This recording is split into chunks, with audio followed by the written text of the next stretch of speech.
Good morning student, मैं शीतल कुमारी online classes में स्वागत करती हूँ। पिछली कक्षा में हम लोग देख रहे थे एनईपी 2020। तो मैंने कुछ विषय बिंदु पे चर्चा किया था आपसे। आज हम इसके कुछ अन्य विषय बिंदु पर चर्चा करेंगे। तो आइए आज हम देखते हैं।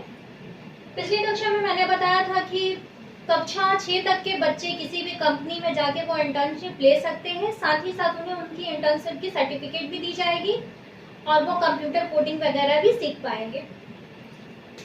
आगे जो दिया गया कक्षा 9 से 12 तक सेमेस्टर एग्जाम होगा।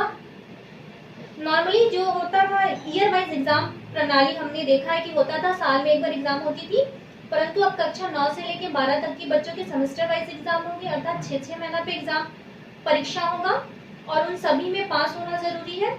इससे क्या होगा कि बोर्ड के एग्जाम को इजी बनाया गया है, उसके जो दबाव होते हैं छात्रों पर इससे इजी बनाया गया।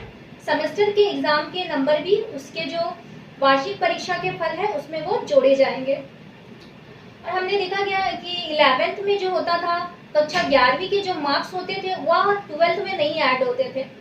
11th में केवल पास होना होता था और 12th में फाइनल नंबर आना होता था।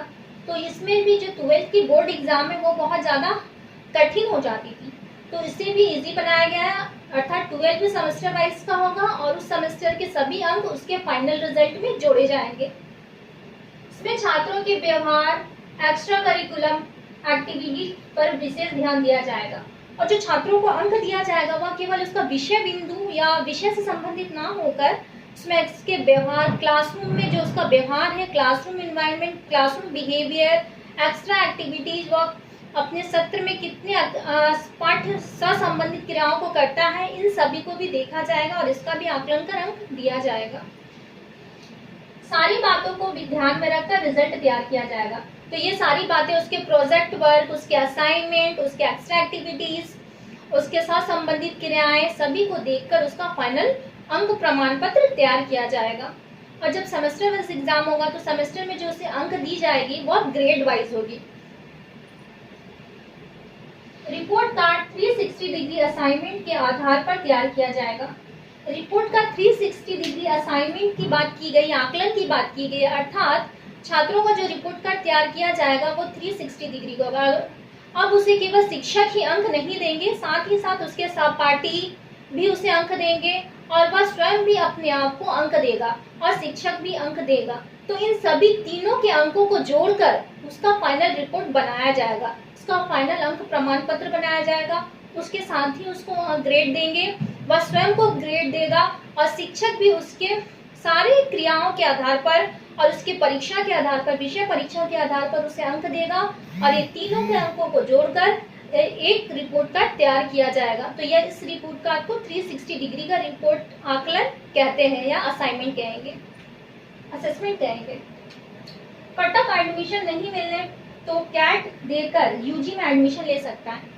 जैसा कि हमने देखा है कि बहुत सारे बच्चे जो 12th पास करते हैं तो बहुत सारे बच्चों का अंक कम आता है, तो वह नामांकन के समय उन्हें बहुत परेशानियां होती हैं, वह डायरेक्ट एडमिशन नहीं ले पाते हैं, प्रत्यक्ष उनका नामांकन नहीं हो पाता है, क्योंकि जिनका नंबर पहले आया रहता है, जिनकी अंक अधिक होती है उनका नामांकन होता है। तो ऐसी प्रक्रियाओं को भी सरकार ने सुलभ बनाया है। इसके लिए कैट का एग्जाम का सरकार ने निर्धारण किया है, अर्थात कॉमन एलिजिबल टेस्ट। अगर वह छात्र कॉमन एलिजिबल टेस्ट देता है तो उसका यूजी में एडमिशन आसान हो सकता है, वह स्नातक में आसानी से नामांकन कर सकता है।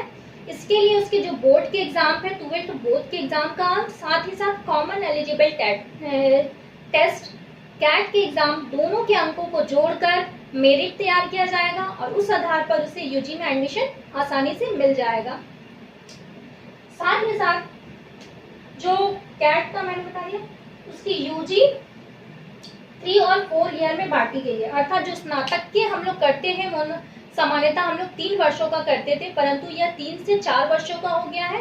इसमें सरकार ने उन छात्रों को बड़ी राहत दी है जो किसी भी परेशानी की वजह से या आर्थिक कमी की वजह से अपना स्नातक की परीक्षाएं पास नहीं कर पाते थे, पूरा नहीं कर पाते थे, उनको सरकार ने बहुत राहत दिया है।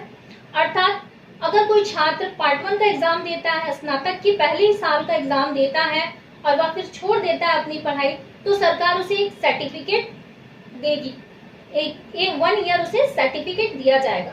अगर वह 2 साल पढ़ता है, अर्थात पार्ट 1 और पार्ट 2 क्लियर करता है स्नातक में, तो सरकार उसे डिप्लोमा की डिग्री देगी। अगर वह 3 साल पढ़ता है तब उसे स्नातक की उत्तर अर्थात बैचलर की डिग्री दी जाएगी। और अगर वह 4 साल का कोर्स करता है तो उसमें एक्स्ट्रा एक्टिविटीज जैसे कि बीएड इंटीग्रेटेड वह कर सकता है, साथ ही साथ उसे रिसर्च की एक सर्टिफिकेट दी जाएगी। इसमें उन छात्रों को बहुत ही ज्यादा विशेष लाभ होगा जो किसी रिसर्च के क्षेत्र में प्रारंभ से ही कार्य करते आ रहे हैं, तो वो अपने स्नातक के साथ साथ रिसर्च का कार्य भी प्रारंभ कर सकते हैं और 4 वर्षों का स्नातकीय कोर्स कर रिसर्च की डिग्री भी आसानी से प्राप्त कर सकते हैं। साथ ही साथ सरकार ने यूजी को और आसान बनाया है। मैंने आपको बताया था एक पुल का निर्माण किया गया जिससे कि कॉमर्स वाले बच्चे आर्ट्स के सब्जेक्ट पढ़ सकते हैं, साइंस वाले बच्चे कॉमर्स के सब्जेक्ट पढ़ सकते हैं। तो ये प्रक्रिया यूजी में भी चलेगी। अगर किसी बच्चे का 12th तक का कॉमर्स के साथ आर्ट्स की किसी विषय है तो वह उसी के आधार पर यूजी में भी कॉमर्स के साथ साथ आर्ट्स के किसी विषय को ले सकता है या साइंस के साथ कॉमर्स के किसी विषय को ले सकता है। तो ये प्रक्रिया उसके स्नातक में भी चलेगी। साथ ही साथ सरकार ने और एक और राहत दी है। सरकार ने इसके लिए सभी कॉलेजों को फी को सामान्य तौर पर निर्धारण करने का प्रस्ताव रखा है। अर्थात अगर आप यूजी का कोर्स किसी भी कॉलेज से करते हैं तो सभी कॉलेज के सामान्य फीस होगा।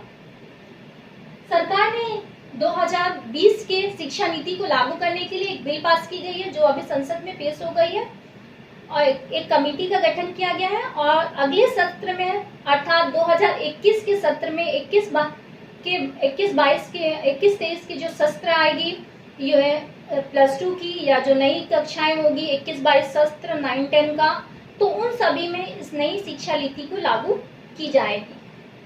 आशा करती हूँ नई शिक्षा नीति पे मैंने जितने भी विषय बंधु समझाए आपको ये अच्छे से समझ में आई होगी और यह आज के दौर के लिए समझना बहुत ही आवश्यक है क्योंकि अब हमारी शिक्षा प्रणाली इस पर ही आधारित होने वाली है। तब तक के लिए धन्यवाद।